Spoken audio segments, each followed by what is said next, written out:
Donald Trump has dropped a new bombshell. He wants to occupy Gaza, raze it to the ground and rebuild it into the Riviera of West Asia. What about the 2 million odd people who live there? Well, they will have to leave, maybe go to neighboring countries. You can imagine the reaction, but we'll bring you the details anyway. He's also threatened to obliterate Iran. We will tell you why. Meanwhile, in the US, their infamous spy agency, the CIA, is going for a makeover. They've told their staff to take 8 months' pay and leave, or they could be fired later. In India, a US military craft carrying illegal migrants lands in the city of Amritsar. We'll tell you what happens next. Also, a report on the controversial past of USAID, from meddling to terror funding, what we know about the worst mass shooting in Sweden's history, why OpenAI CEO Sam Altman is in India and calling it an incredibly important market, why Indian women are betting big on the stock market in record numbers, in fact. The life and legacy of Aga Khan. He has died at the age of 88. And foods that won't fly, from pickles to peanut butter, and now 11 tons of kimchi confiscated at South Korean airports. All this and more coming up. The headlines first. Lawmakers in the Philippines vote to impeach Vice President Sara Duterte, who has fallen out with President Marcos Jr. This paves the way for a Senate trial that could see Duterte removed from office. She has been accused of plotting to assassinate the president and corruption. Shots fired outside a metro station in Belgium's capital, Brussels. Police launch a manhunt for at least 2 gunmen carrying automatic rifles. After the shooting, the suspects fled inside the station and entered the tunnels. No injuries have been reported. The incident is not being considered a terrorist attack. In India, polling for the Delhi Assembly elections ends. The voter turnout was just above 57%. It's a 3-way contest between the BJP, the Aam Aadmi Party and the Congress Party. The Aam Aadmi Party is eyeing a 3rd consecutive term. The results will be declared on Saturday. The Kremlin dismisses the Ukrainian president's readiness for talks as empty words after Volodymyr Zelensky said he was willing to hold direct talks with Vladimir Putin. Last week, the Russian president did not rule out talks with Ukraine, but said he won't speak directly with Zelensky to end the nearly 3-year-long war. And M23 fighters and Rwandan forces launch a new offensive in the eastern DR Congo. They seize a mining town near the provincial capital. Intense clashes break out at dawn between the Rwanda-backed rebel group and the Congolese armed forces. This comes just a day after the M23 rebels announced a unilateral ceasefire.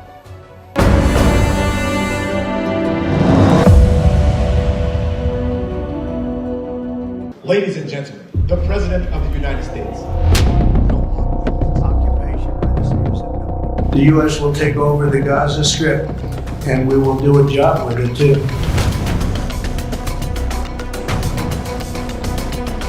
I don't want to be cute. I don't want to be a wise guy. The Riviera of the Middle East, this could be something that could be so bad. This could be so magnificent.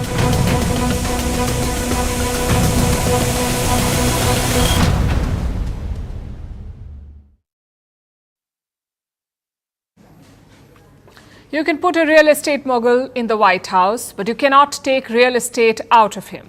President Donald Trump has proven that. Yesterday, he hosted the Prime Minister of Israel, his best buddy, Benjamin Netanyahu. After the talks, both men addressed the press, and Trump unveiled his plan for Gaza, a classic realtor's tactic. Remove the people, demolish what remains, and rebuild the whole place. The U.S. will take over the Gaza Strip, and we will do a job with it, too. We'll own it and be responsible for dismantling all of the dangerous unexploded bombs and other weapons on the site, level the site and get rid of the destroyed buildings, level it out, create an economic development that will supply unlimited numbers of jobs and housing for the people of the area.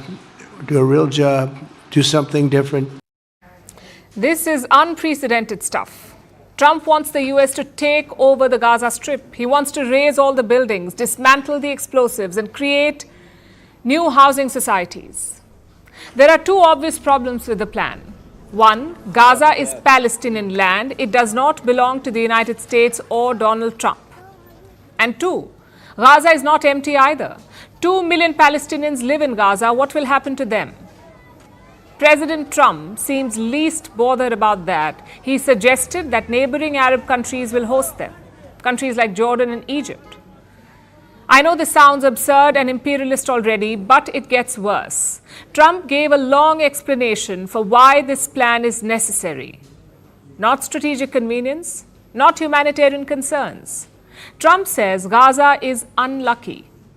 I also strongly believe that the Gaza Strip, which has been a symbol of death and destruction for so many decades and so bad for the people anywhere near it, and especially those who live there, and frankly, who's been really very unlucky. It's been very unlucky. It's been an unlucky place for a long time.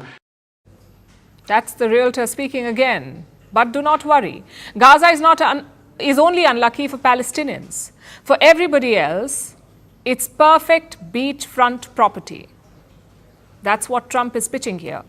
He wants to turn Gaza into the Riviera of West Asia. Listen to this. And I don't want to be cute, I don't want to be a wise guy, but the Riviera of the Middle East, this could be something that could be so bad, this could be so magnificent. Trump says he has pitched this plan to West Asian leaders and he says they'll love it. But we're not so sure. Arab leaders have already rejected this plan. They say Gazans should not be pushed out. In fact, Jordan has gone one step ahead. They are ready for war to prevent the displacement of Gazans, because Jordan would be the worst affected.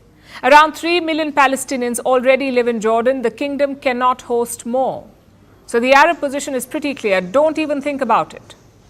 Even America's Western allies have rejected the plan. France, Germany, Spain, all of them have opposed it. They say Gazans must stay in Gaza. China and Russia are also on the same page. Moscow called it the cancellation of Palestine, and China said it opposes forced relocation. Which makes you wonder, is anyone supporting Trump's plan? The answer is yes. Israel. Prime Minister Netanyahu looked quite happy, maybe even surprised by what he heard. At best, he was hoping for political support from President Trump, but what he got was permission to wipe out Gaza, to kick out all the Palestinians. President Trump is taking it to a much higher level. He sees a different future for that piece of land that has been the focus of so much terrorism, so many attacks against us, so many trials and so many tribulations. He has a different idea, and I think it's worth paying attention to this. Well, this is a bonus for Netanyahu. His political future was hanging in the balance. His recent truce deal was not acceptable to his allies at home. Plus, his war goals were unmet. You see, Hamas is still calling the shots in Gaza, so Netanyahu's war was being called pointless and genocidal. But Donald Trump has thrown him a lifeline. His far-right allies love this Riviera plan. If enacted, it would end all hopes for a Palestinian state. But here's the crazy idea. Ask the Palestinians. For Israel, Gaza may be a piece of land. For Trump, it may be beachfront property. But for Gazans, it is their homeland. And they do not plan to leave it. We are staying steadfast in our land here. Who wants to rebuild should not kick us out under the pretext of rebuilding. You helped Israel in the first place in this destruction that we can see here. How could a Palestinian who holds the Palestinian nationality and whose all ancestors died on this soil go to Egypt, Jordan, or any other country? These are rejected statements, and it will not pass on the Palestinian people. This president, who is called Donald Trump, comes to us with a new method to displace us from our country where we are rooted. This is our land. We will not get out of it. So nobody likes this plan. Not the Palestinians, not the Arabs, not the Europeans, not the Russians or the Chinese. Only Donald Trump likes it. And how will this proposal affect the region? What does it mean for West Asia? Let's look at the three possible impacts it could have. Number one, a setback to the Gaza ceasefire deal. The second stage of talks are slated to begin soon, but Trump's comments will undermine it because any deal is built on trust. Why would Hamas negotiate if the plan is to relocate Gazans, to turn Gaza into some resort town? So Trump's proposal endangers the existing truce. That's impact number one. Impact number two, a setback on Arab-Israel normalization. Saudi Arabia has made its position clear today: no Palestinian state, no normalization. In fact, let me quote from their statement. His Royal Highness Prince Mohammed bin Salman, Crown Prince and Prime Minister, emphasized that Saudi Arabia will continue its relentless efforts to establish an independent Palestinian state with East Jerusalem as its capital and will not establish diplomatic relations with Israel without that. So Israel cannot have it both ways, which brings us to impact number three. The pretense is gone. The US was never serious about a two-state solution. They just want a strong and thriving Israel. Other presidents sugar-coated this position. Donald Trump is just being blunt about it. Because this plan is a death blow to Palestinian statehood. It is textbook ethnic cleansing. If Trump gets his way, it would weaken the global system further. It would erode concepts of sovereignty and territorial integrity. Because this is geopolitics. We deal with countries and people here, not properties and tenants.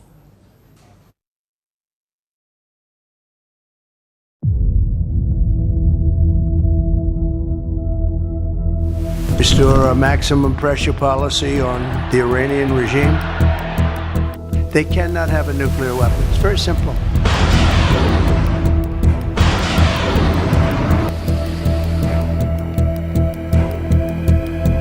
I would love to be able to make a great deal.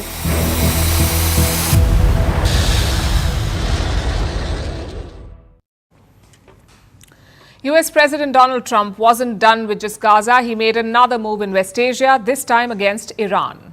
Trump has restored a policy from his first term, his maximum pressure policy. Now, some of you may know that Iran is not very fond of Donald Trump. There was allegedly a plot last year before the US presidential election, an Iranian plot to assassinate Trump. It was thwarted last September, but the suspected assassin is still at large, and now Trump has decided to ramp up pressure on Iran. He was asked if he feared another Iranian attempt on his life after he brought back his maximum pressure policy. And this was Donald Trump's response. If they did that, they would be obliterated. That would be the end. I've left instructions. If they do it, they get obliterated. There won't be anything left. Mr. President, when you said if they do it, they get obliterated. Just to be clear, you're talking about if Iran made an attempt on your life. Yeah, that would be called total obliteration. Trump says he has left instructions. If Iran manages to kill him, he has directed the US to quote-unquote obliterate the country. It's quite the threat. But why was it even being discussed? Why would Iran want to kill Donald Trump? Well, his maximum pressure policy would bring a world of hurt for Tehran. So there's always the fear that Iran could retaliate, especially considering what happened the last time. Iran signed a deal back in 2015 when Barack Obama was US president. It was conventionally known as the Iran nuclear deal. But Donald Trump tore it up unilaterally during his first term as president. He replaced it with sanctions and increased scrutiny of Iran's activities, both nuclear and otherwise. This was his first maximum pressure policy. It caused Iran's economy to crash, bringing hardship to everyone in the country, both the government and the ordinary people. This policy was in effect during all of Trump's first term, and the sanctions stayed even after he left. Joe Biden continued with Trump's policies despite trying to negotiate another Iran nuclear deal. He couldn't. And it doesn't matter now because Trump would have torn it up anyway. So now we are back to maximum pressure, and Iran is in for another bruising. First, let's look at the policy itself. It has three broad goals. Point one, Iran should be denied a nuclear weapon and intercontinental ballistic missile. Point two, Iran's terrorist network should be neutralized. And point 3, Iran's aggressive development of missiles as well as other asymmetric and conventional weapons capabilities should be countered. This is broadly what the deal says, what the policy says. Now, points 1 and 2 are straightforward.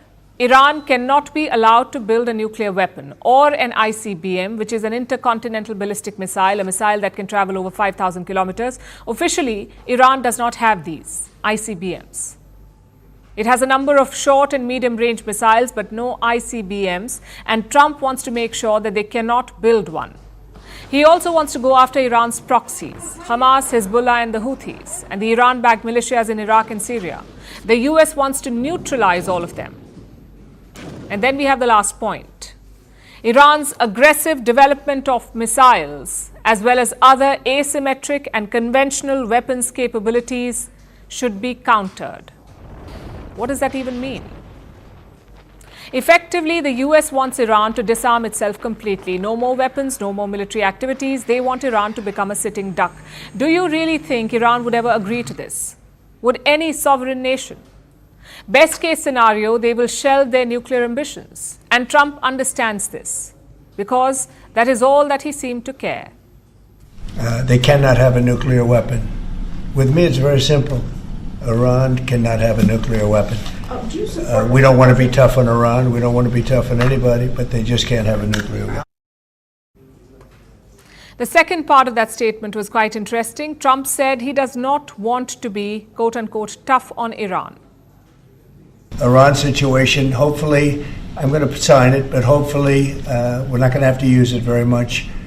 We will see whether or not we can arrange or work out a deal with Iran and everybody can live together, and maybe that's possible and maybe it's not possible. So I'm signing this and I'm unhappy to do it.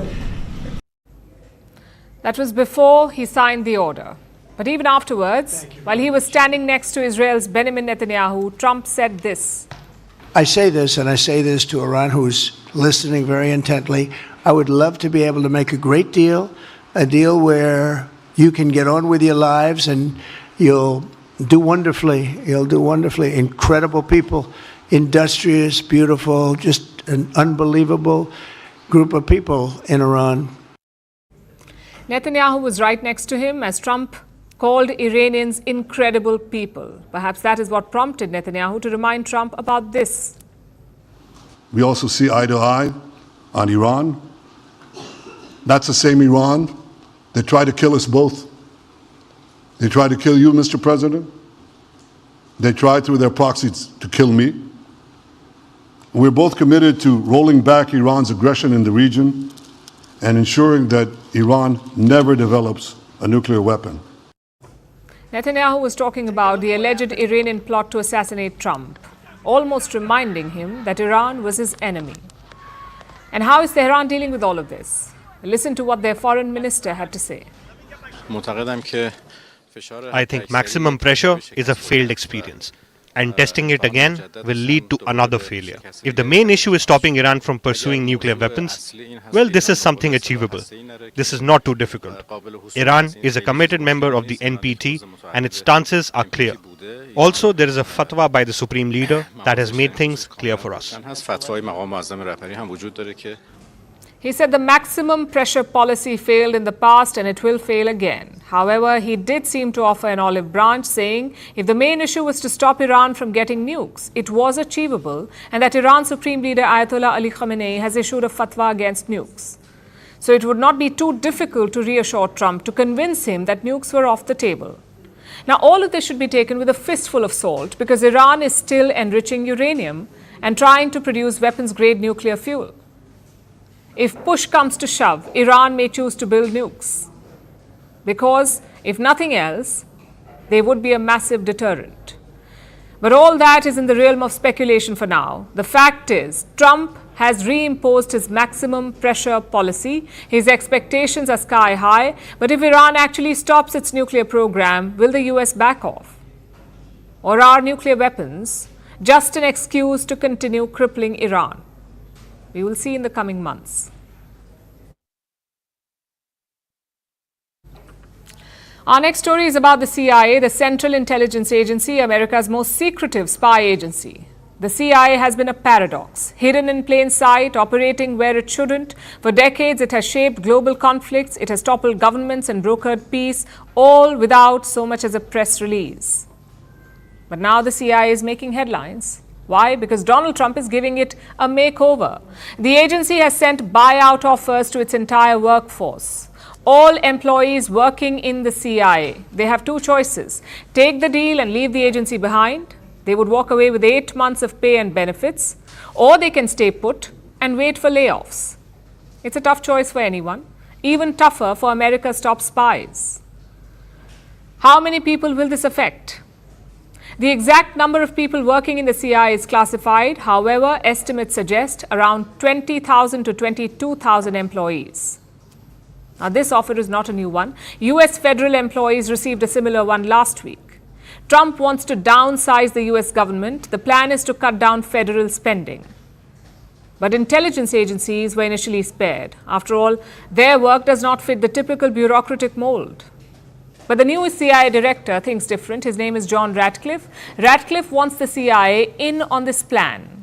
And he has two main goals: to align the CIA with the new administration's priorities and to infuse the agency with renewed energy. I will unapologetically empower the most talented, hardest working, and most courageous risk takers and innovators to protect the American people and advance America's interests. And I will not tolerate anything or anyone that distracts from our mission. Well, that's the official explanation, but reports suggest something deeper. A purge. Trump and his aides have long accused the CIA. They say the officers are part of the deep state, a shadowy bureaucracy working against him. So now Trump wants a new CIA, one that aligns with his vision. But there's a catch. The logistics remain murky. The buyout offer was sent to the entire workforce, but not everyone can just walk away. Some operations are too classified to be disrupted. Some missions have been running for years and cannot be abandoned now. Certain personnel, especially spies, could be exempt. And here's the real kicker. John Ratcliffe holds the power. He decides who stays, he decides who goes, and he decides when. How will this impact American intelligence? Let's look at the CIA's history first. It was born in the aftermath of World War II, emerging from the Wartime Office of Strategic Services. In the year 1947, then US President Harry Truman signed the National Security Act, officially establishing it as America's primary spy agency. The mission was clear: collect intelligence, conduct covert operations, and act as America's first line of defense. Soon the CIA became the invisible architect of American influence. It orchestrated coups in Iran and Latin America. It smuggled Soviet missile blueprints. In fact, it fueled the Cold War's shadow battles, trained the Mujahideen in Afghanistan, and killed Osama bin Laden in Pakistan. Its victories are often buried in classified files, but its failures, well, they play out on the world stage. Like the Bay of Pigs, it was a CIA-led operation aimed at overthrowing Cuba's Fidel Castro. They failed, and it embarrassed the United States government. Which brings us to the CIA's relationship with the White House. It is complicated at best. Some presidents relied heavily on it, the likes of John F. Kennedy and George W. Bush. Others tried to restrain its reach, like Barack Obama. But Trump has chosen an unpredictable approach. He wants the CIA of his dreams, and he can have it, but at what cost? A mass exodus could cripple intelligence operations, especially if experienced officers quit. It could disrupt missions, weaken response times, and strain alliances that rely on US intelligence. Plus, critics believe expertise may take a backseat to political loyalty. So will this overhaul create a leaner, more efficient CIA, or will it leave America's intelligence apparatus vulnerable at a time of rising global threats? Honestly, we don't know that yet. But here's what we can say. For the CIA, that may have seen it all, this makeover is unlike any threat it has dealt with in the past. Vantage continues after a short break.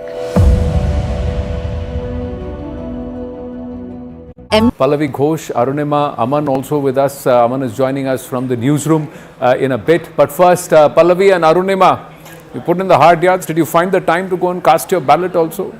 Hope you did. How's the election been so far? Were there phenomenal turnouts? Let's start with Pallavi and then Arunima.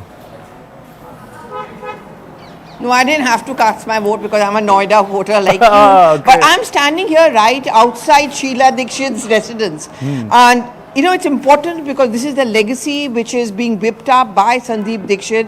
And, you know, by all standards, he certainly has been one of the most aggressive campaigners of the Congress party, and a party which I would say has let him down in many which way because of his constant flip-flop. But today, when he was accompanied by Rahul Gandhi and then, of course, later by Priyanka Gandhi, Vadra and Sonia Gandhi, I guess it's a moment of him feeling good about himself and good about the fact that he got into this fight. But he's certainly given a tough one to Arvind Kejriwal. And a very quick tidbit also, I remember the peak of the India Against Corruption movement, which hit out at the UPA 2 and hurt them the most. And I remember Arvind Kejriwal was the one where he emerged as a politician after that. It was Sandeep Dixit actually who would negotiate with him on behalf of the Congress party. For the Congress party, this is going to be an election in which perhaps they need to learn a lot. And what they really need to learn is how to have a fine balance between the coalition dharma on one hand, but at the same time trying to keep its astitwa intact. After all, in state after state, they are being wiped out. If the Congress thinks, like Rahul Gandhi thinks, that they alone are capable of taking on the BJP in a one-on-one fight, they'll have to do much, much more. And that is the reason why towards the fag end of the campaign, you saw the Congress party hit back, come out with a very aggressive campaign, but I would say it's come perhaps a tad too late. Very quickly, when I would speak to many voters that do you look at Congress as an option, they said, kya faida? We look at it as a waste of vote. That is the problem which the Congress had to face. Despite an aggressive campaign by, say, Sandeep Dixit, I wonder how many of them would think voting for the Congress party would make sense. Well, vote katwa or waste of vote, but we must actually do a timeline flashback of Pallavi Ghosh reflecting on the Congress's performance from 2015 till 2025 and see how much of it what she said is the same and what's actually new. If it's the same story every time, then what has the party learned? That's a question. Yes, Arunima, who have you been tracking? We had pictures of the EVMs being packed, taken off the PowerPoints and this one, and then they're packed up, and those pictures coming through. So everything is being this time videographed and said, chalo bhai, koi doubt hi nahi chahiye. Kiska battery kitna discharge hua, etc. Yes, so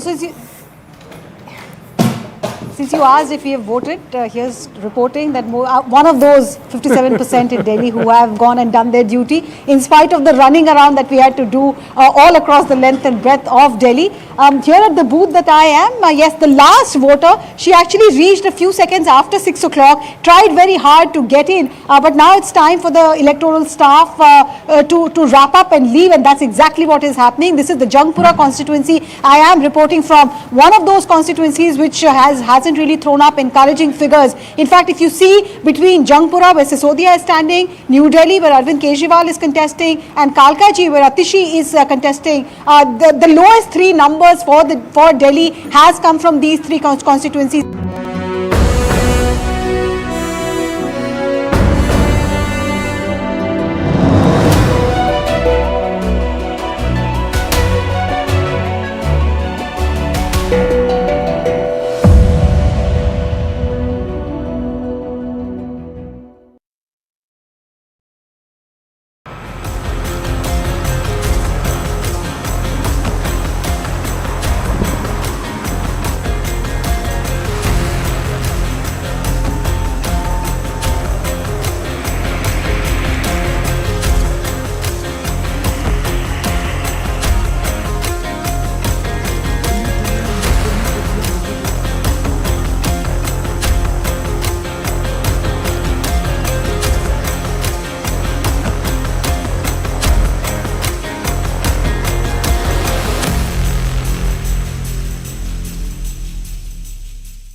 Donald Trump's deportation drive hit a new milestone today. The US president sent a military jet to India carrying over 100 undocumented immigrants from India. This is the furthest a US military deportation flight has ever gone. The US has deported Indians before. More than 1,000 of them were sent home last year, but they were sent back via charter or commercial flights. It was far more subtle. Trump doesn't care about subtlety though. He seems to want to make a show of it. A show of his mass deportation drive in action, and that is probably why he prefers deportations via military aircraft. A C-17 Globemaster III landed in India today at the international airport in Amritsar in the state of Punjab. Reports say it brought back 104 undocumented immigrants. Let's look at the breakup. There were 25 women and 79 men. Out of the 104 migrants, 12 were minors, 33 were from the state of Gujarat, 33 from Haryana, 30 from Punjab, 2 from the Union Territory of Chandigarh, 2 from Uttar Pradesh, and 3 from Maharashtra. One person's place of origin is still unknown. All these people landed in Amritsar earlier today. Reports say they were greeted in a friendly manner. A team of doctors was said to be on standby. Arrangements were made for food. One official who greeted them hinted that they may not have been fed well. It looked like they hadn't seen hot food in ages, which probably should be expected. These were undocumented immigrants after all, people who tried to enter the US illegally or who overstayed their welcome after their visas expired. So it makes sense that the US would not feed them well. The Punjab government did some due diligence, checked if any of them had a criminal history. Those found to be harmless will be sent home back to their respective states, apparently in mini buses. But before that, they will be questioned. All said and done, these Indians were in the US illegally, or at least trying to get in. How did they do that? Who helped them enter? Were human traffickers involved? All these questions are questions that Indian authorities want answered. Once the officials extract all the information they can, the migrants will be sent home. The Punjab police say there won't be any detentions. The migrants will be sent home, quote unquote, respectfully. Now, this is similar to other deportation stories from other parts of the world. Last week, in fact, we told you about Guatemala. The US sent multiple deportation flights to the Central American nation. Again, military planes. Guatemala's vice president greeted the first batch of migrants in person, welcoming them back home. It seems that India is doing the same thing, warmly receiving the immigrants and not creating much of a fuss. After all, this might all blow over soon. As I mentioned, India has always taken back undocumented immigrants. India took back more than 1,000 last year, so this is nothing new. Today's flight carried 104 people. There's a lot more to go. India has agreed to take back at least 18,000 migrants from the United States. So today was just the beginning. But will the next batches also come via military jets? The military deportation flights are good optics for Trump, but how long will that last? They aren't free, you know. Reports say they're more expensive than the usual commercial deportation flights, by far. So chances are that Trump will stop using them soon enough, once the novelty wears off. Then it will probably go back to charter and commercial deportation flights, and India will return to taking back its citizens quietly.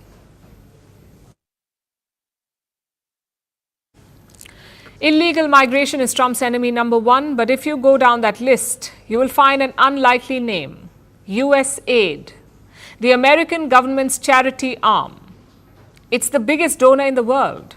It manages 60 missions in 130 nations. But Trump is slowly killing it. All USAID staff have been placed on leave. Foreign aid has been frozen and their website has been taken down. Trump's justification is ideological. He says USAID was run by radical left lunatics. But politics aside, there is plenty to dig up here because USAID has a sketchy side too. They have meddled in other countries, funded radicals and run covert operations. We'll start with the radical funding. USAID has given money to a group called FIF, the Faleh-e-Insaniyat Foundation. FIF, it is based in Pakistan. It is basically a front for Lashkar-e-Toiba, the same terror group behind the 26/11 Mumbai attacks. USAID was indirectly funding them. In the year 2021, they gave $110,000 to a Michigan charity, a group called Helping Hand. And this charity shared ties with Pakistan's FIF. At the time, this donation was flagged. USAID also launched an internal probe into it because the FIF was a banned group. Yet in 2023, more money was given, around $78,000 to the same Michigan charity. Was this oversight or was it planned? Either way, it should not have happened. Aid should go to people who need it, not charities linked to terrorists and radicals. And this is just one example. Washington has always used aid to further its agenda. It was never about charity, it was about politics. I have some examples for you. In Cuba, USAID created a social media platform in 2010. It was called Zunzuneo, sort of like a Cuban Twitter. At first, it focused on music, sports and weather, but the end goal was sinister: to influence Cuban youth, to stir trouble and trigger street protests. But media investigations exposed this plan. Soon, the platform was shut down. Example number 2 is Bolivia. USAID funded opposition groups in this country. The goal was to destabilize its then president, Evo Morales. Now, Morales was a socialist leader. His policies were seen as anti-American, so USAID quietly undermined him. In 2013, Morales had had enough. He expelled USAID from the country. Example number 3 is Peru. In the 1990s, the country ran a sterilization program. Around 200,000 women were forcibly sterilized, again with funding from USAID. And these are just just 3 prominent examples. Dozens of countries have accused USAID of meddling. Russia, Nicaragua, Iran, Honduras, the list goes on. And the agency does not just meddle, it imposes American ideology on other countries. That's what happened in Brazil. In the year 2005, the US offered $40 million to Brazil. The money was supposed to fight AIDS, but Brazil rejected the money because the funds came with conditions. Brazil had to embrace anti-abortion and abstinence policies. So their government said no.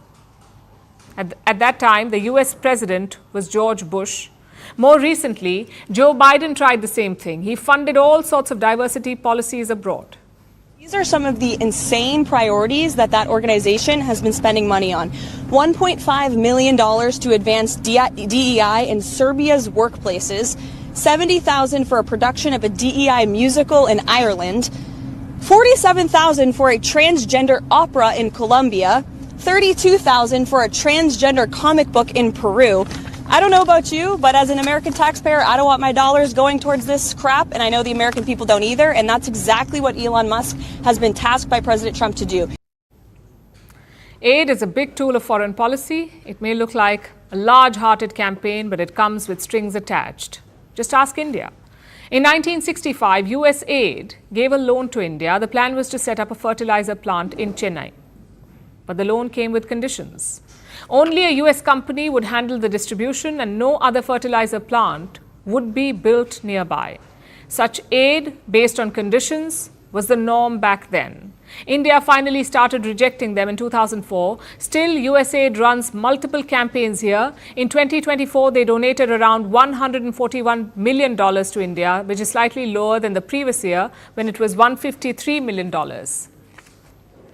And what's the status of these campaigns now? Well, all of them have been frozen. In the short term, there will be some pain, but experts also see an opportunity here, especially in South Asia. Countries in this region have traditionally depended on 2 sources, Chinese loans and US aid. One has been stopped, the other is untenable. So maybe India could step up to the plate, offer assistance where necessary.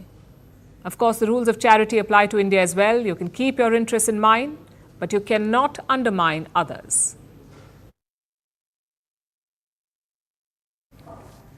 Now let's talk about Sweden. The Nordic country has witnessed its deadliest gun attack in history. It happened in the city of Örebro, which is west of the capital Stockholm. A gunman entered an adult education center and opened fire. At least 11 people have died, including the shooter, and several others are injured. So who was the perpetrator? What was the motive behind the attack? And how are people reacting to this tragedy that has sent shockwaves through Sweden? Here is a report.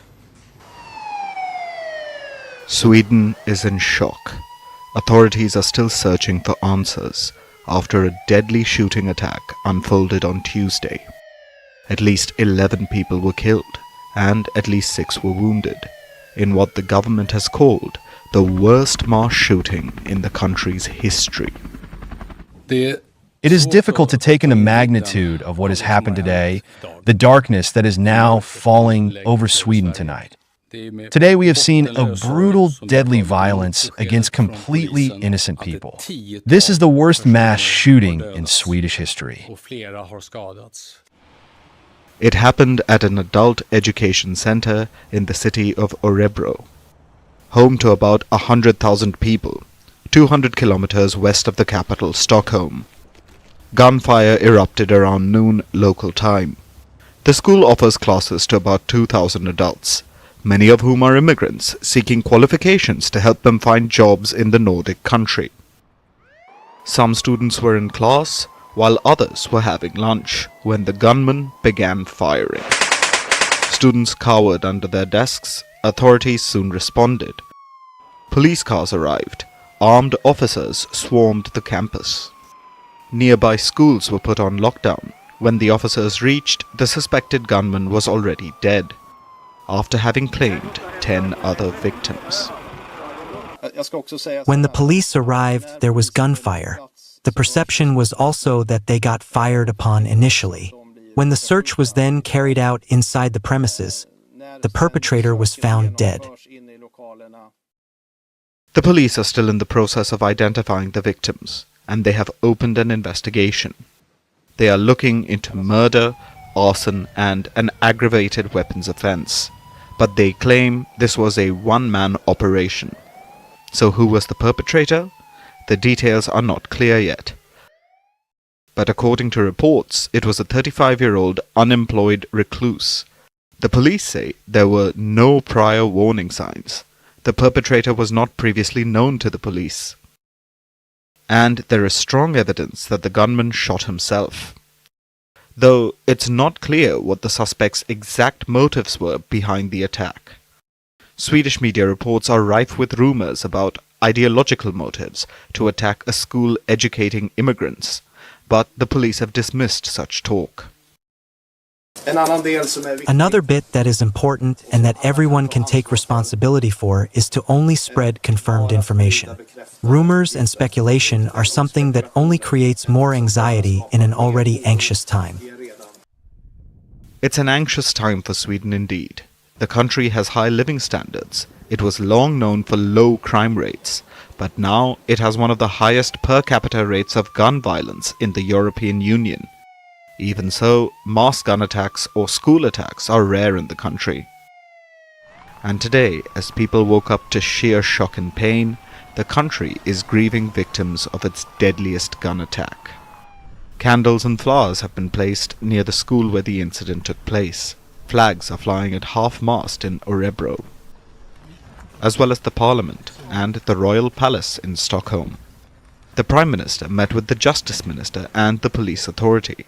The Swedish King and Queen have visited the school and attended a memorial service. The attack has sent shockwaves through Sweden, and the country is coming together in mourning, hoping that this tragedy doesn't repeat itself.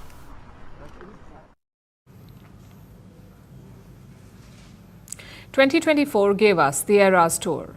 2025 is giving us the AI Tour, and leading it is OpenAI CEO Sam Altman. He is on a charm offensive, heading to multiple countries. The tour includes Japan, South Korea, India, the United Arab Emirates, France, and Germany. It's quite the itinerary. So Altman has his hands full. In Japan, he unveiled a joint venture with SoftBank. In South Korea, OpenAI clinched a deal with tech giant Kakao.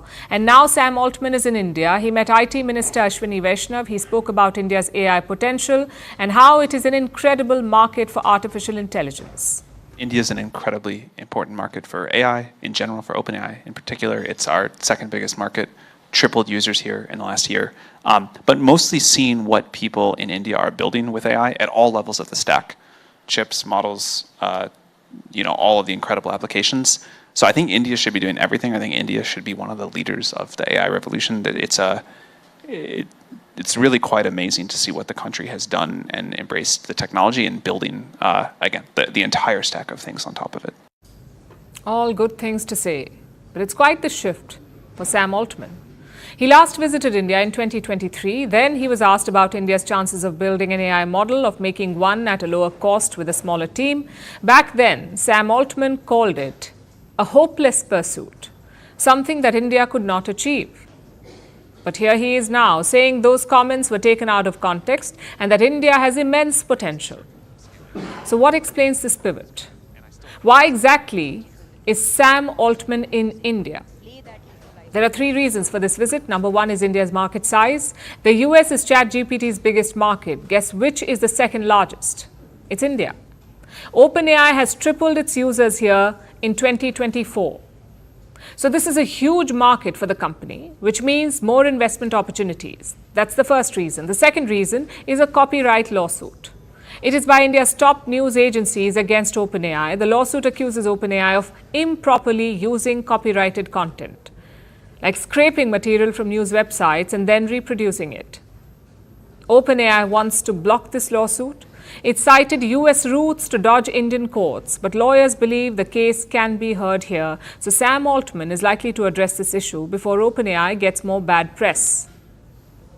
Which brings us to the third and final reason, China's DeepSeek. Its AI models are taking the world by storm. They're cheap, they're open source, and they're on par with OpenAI. China showed the world that cheap AI models are indeed possible. You don't need billions of dollars or the most cutting-edge technology to build them. All you need is a good foundation, and it's something that India is hoping to replicate with its own indigenous AI models. Our young entrepreneurs, our startups, our researchers, they are really focused on getting that next level of innovation, which will reduce the cost. See, our country sent a mission to the moon at a fraction of the cost that many other countries did, right? Why can't we do a model which will be a fraction of the cost that many other countries do? So Sam Altman has a lot on his plate, which explains his charm offensive. He's working overtime to prove that OpenAI is still the best. But while he's focused on keeping his company ahead, China is moving faster. DeepSeek is gaining serious momentum. Chinese chip makers and cloud providers are all rallying behind it. Beijing is eager to boost their own AI ecosystem. Some are even calling it a watershed moment for this industry. And while Beijing embraces DeepSeek, the West is shutting it out. Take Australia, for example. The government just banned the Chinese app from its official devices. Why? Because of security risks. So it's China's rapid AI expansion versus the West's growing resistance. This divide is only getting deeper. Australia's ban is only the beginning. More countries could follow, tightening regulations and scrutinizing AI models that come from China. Meanwhile, Beijing is doubling down. It is focusing on self-reliance, pouring all its resources into homegrown AI models. And caught in the middle of all of this is Sam Altman. So his tour is not just about partnerships or damage control. This tour is about survival. OpenAI is battling for survival. Lawsuits, regulatory issues, open source models. It is grappling with everything. And Sam Altman does not plan on backing down. He knows the future of AI is not in building the best model. The future is in controlling the narrative, earning the trust of governments, and securing the biggest markets. So that's what he set out to do. Vantage continues after a short break. Pallavi Ghosh, Arunima, Aman also with us. Aman is joining us from the newsroom in a bit. But first, Pallavi and Arunima, you put in the hard yards. Did you find the time to go and cast your ballot also? Hope you did. How's the election been so far? Were there phenomenal turnouts? Let's start with Pallavi and then Arunima. No, I didn't have to cast my vote because I'm a Noida voter like you. Okay. But I'm standing here right outside Sheila Dikshit's residence. And it's important because this is the legacy which is being whipped up by Sandeep Dikshit And, you know, by all standards, he certainly has been one of the most aggressive campaigners of the Congress party, and a party which I would say has let him down in many which way because of his constant flip-flop. But today, when he was accompanied by Rahul Gandhi and then, of course, later by Priyanka Gandhi Vadra and Sonia Gandhi, I guess it's a moment of him feeling good about himself and good about the fact that he got into this fight. But he's certainly given a tough one to Arvind Kejriwal. And a very quick tidbit also, I remember the peak of the India Against Corruption movement, which hit out at the UPA 2 and hurt them the most. And I remember Arvind Kejriwal was the one where he emerged as a politician after that. It was Sandeep Dixit actually who would negotiate with him on behalf of the Congress party. For the Congress party, this is going to be an election in which perhaps they need to learn a lot. And what they really need to learn is how to have a fine balance between the coalition dharma on one hand, but at the same time trying to keep its astitwa intact. After all, in state after state, they are being wiped out. If the Congress thinks, like Rahul Gandhi thinks, that they alone are capable of taking on the BJP in a one-on-one fight, they'll have to do much, much more. And that is the reason why towards the fag end of the campaign, you saw the Congress party hit back, come out with a very aggressive campaign, but I would say it's come perhaps a tad too late. Very quickly, when I would speak to many voters that do you look at Congress as an option, they said, kya faida? We look at it as a waste of vote. That is the problem which the Congress had to face. Despite an aggressive campaign by, say, Sandeep Dixit, I wonder how many of them would think voting for the Congress party would make sense. Well, vote katwa or waste of vote, but we must actually do a timeline flashback of Pallavi Ghosh reflecting on the Congress's performance from 2015 till 2025 and see how much of it what she said is the same and what's actually new. If it's the same story every time, then what has the party learned? That's a question. Yes, Arunima, who have you been tracking? We had pictures of the EVMs being packed, taken off the PowerPoints and this one, and then they're packed up, and those pictures coming through. So everything is being this time videographed and said, chalo bhai, koi doubt hi nahi chahiye. Kiska battery kitna discharge hua, etc. Yes, so since you asked if we have voted, here's reporting that one of those 57% in Delhi who have gone and done their duty, in spite of the running around that we had to do all across the length and breadth of Delhi. Here at the booth that I am, yes, the last voter, she actually reached a few seconds after 6 o'clock, tried very hard to get in, but now it's time for the electoral staff to wrap up and leave, and that's exactly what is happening. This is the Jangpura constituency. I am reporting from one of those constituencies which hasn't really thrown up encouraging figures. In fact, if you see between Jangpura, where Sisodia is standing, New Delhi, where Arvind Kejriwal is contesting, and Kalkaji, where Atishi is contesting, the lowest three numbers for Delhi has come from these three constituencies in that order: Southeast Delhi, New Delhi, and Kalkaji. So we don't really know what's up in store for these three big faces of the Aam Aadmi Party. But overall, the party is quite upbeat at the moment. They feel there is no anti-incumbent.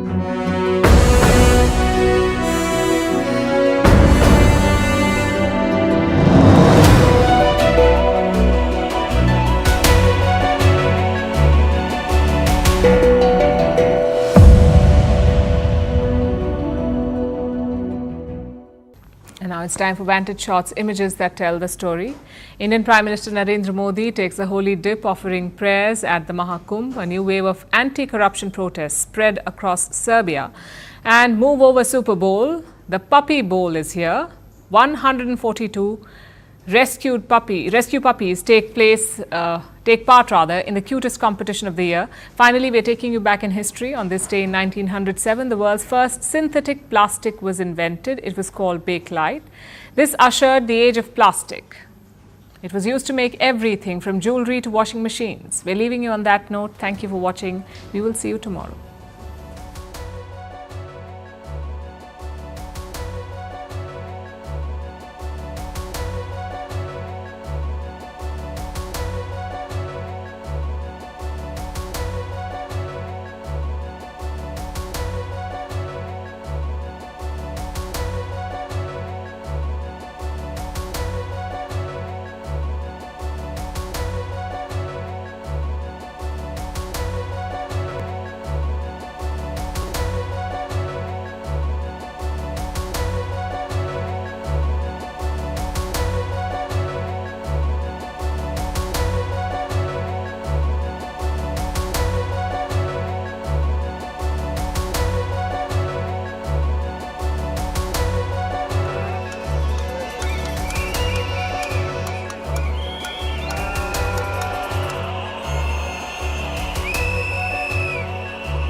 guilty.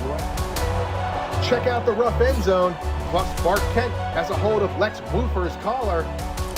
I guess that mohawk is Face the consequences. Alice, you know you're It's guilty. just bandana. Energy today. And there goes Maya. She's come down with a case of the zoomies. It looks like the entire rough team is at the water bowl. How?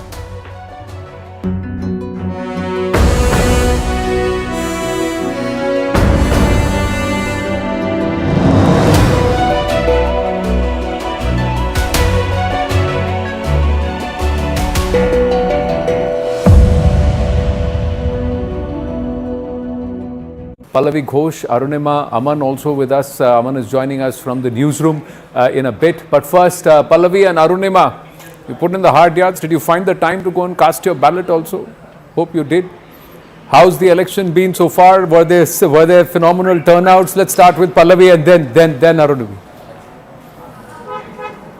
No, I didn't have to cast my vote because I'm a Noida voter like you. Okay. But I'm standing here right outside Sheila Dikshit's residence. And you know, it's important because this is the legacy which is being whipped up by Sandeep Dikshit. And, you know, by all standards, he certainly has been one of the most aggressive campaigners of the Congress party, and a party which I would say has let him down in many which way because of his constant flip-flop. But today, when he was accompanied by Rahul Gandhi and then, of course, later by Priyanka Gandhi, Vadra and Sonia Gandhi, I guess it's a moment of him feeling good about himself and good about the fact that he got into this fight. But he's certainly given a tough one to Arvind Kejriwal. And a very quick tidbit also, I remember the peak of the India Against Corruption movement, which hit out at the UPA too and hurt them the most. And I remember Arvind Kejriwal was the one where he emerged as a politician after that. It was Sandeep Dikshit actually who would negotiate with him on behalf of the Congress party. For the Congress party, this is going to be an election in which perhaps they need to learn a lot. And what they really need to learn is how to have a fine balance between the coalition dharma on one hand, but at the same time trying to keep its astitwa intact. After all, in state after state, they are being wiped out. If the Congress thinks, like Rahul Gandhi thinks, that they alone are capable of taking on the BJP in a one-on-one fight, they'll have to do much, much more. And that is the reason why towards the fag end of the campaign, you saw the Congress party hit back, come out with a very aggressive campaign, but I would say it's come perhaps a tad too late. Very quickly, when I would speak to many voters that do you look at Congress as an option, they said, kya faida, we look at it as a waste of vote. That is the problem which the Congress had to face. Despite an aggressive campaign by, say, Sandeep Dikshit, I wonder how many of them would think voting for the Congress party would make sense. Well, vote katwa or waste of vote, but we must actually do a timeline flashback of Pallavi Ghosh reflecting on the Congress's performance from 2015 till 2025 and see how much of it what she said is the same and what's actually new. If it's the same story every time, then what has the party learned? That's a question. Yes, Arunima, who have you been tracking? We had pictures of the EVMs being packed, taken off the PowerPoints and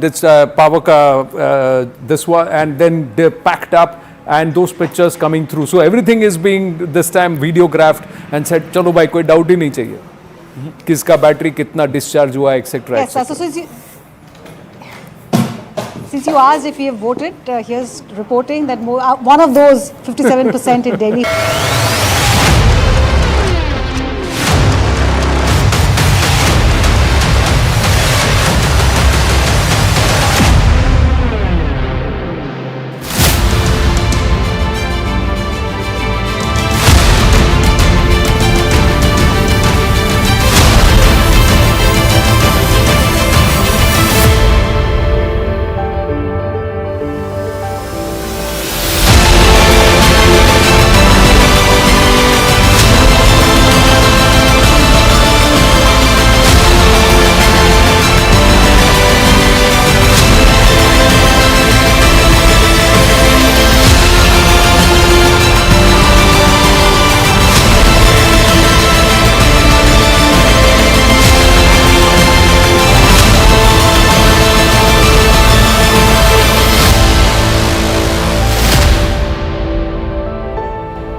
70 constituencies, 1.5 crore voters and 11 hours. Delhi has cast its mandate in the first big election, the first big poll battle of the year 2025. The ballots are in, the votes are being counted, and the indications are that it could turn out to be a record turnout in Delhi. 57.7% by about 5 p.m. This high-octane battle revolving around issues like the Sheesh Mahal, freebies, Yamuna poisoned claims and the counter-claims, Rohingya and the illegal Bangladeshi influx. Fierce triangular fight as was made out to be, or is it just a two-way fight? Is the Congress going to break back into the leaderboard with respect to the Delhi Vidhan Sabha? Is the AAP going to continue to hold sway like it has done in 2015 and 2019?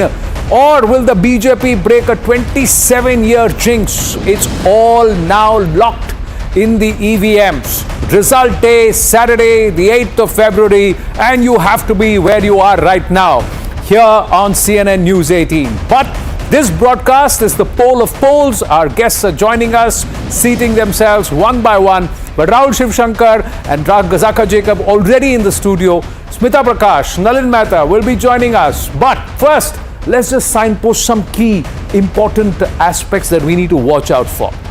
70 seats, voting coming to a close. Aam Aadmi Party playing defense in 62 out of those 70 seats. They had 67 in 2015. Now, will Arvind Kejriwal's Yamuna poison come back to hurt him? Will 3 successive Lok Sabha sweeps by the